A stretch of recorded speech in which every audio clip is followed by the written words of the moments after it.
ශාරුක් ખાන් මේ වෙද්දි ලෝකයේ වැඩිම වත්කමක් තියෙන නළුවන් අතරින් ඉහළින්ම රැඳිලා ඉන්න කෙනෙක්. ඉපදෙන්නේ දෙල්ලියේ. හරිම සාමාන්‍ය මධ්‍යම ප්‍රාන්තික පවුලක.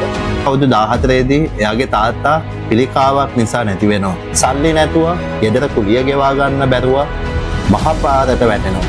පාරවල් අයිනේ ඉඳගෙන අඬන ගමන් එයා Tamanටම පොරොන්දුවක් දෙනවා. මම දවසක මේ නගරය අයිති කරගන්නවා. එක ඩිරෙක්ටර් කෙනෙක් ශාරුක්ගේ මූණටම කියනවා ඔයා කොහොමද කතාවක කතානායකයෙක් වෙන්නේ?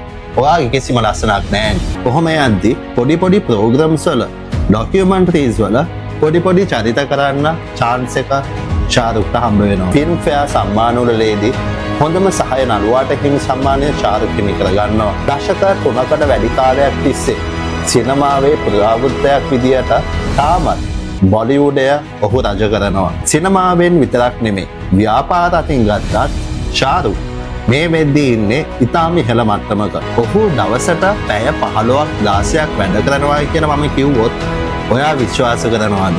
කොච්චර ලොකු තැනකට ආවත් එයා කවදාවත් තමන්ගේ මුල අමතක කළේ නැහැ. නොසැලී සිටීම සහ සිහින දැකීම කිසිම දාක ඔයා නතර කරන්න එපා. එහෙනම් අපි තවත් එක් අන්තරාවලෝකනයකින් හමු වෙමු.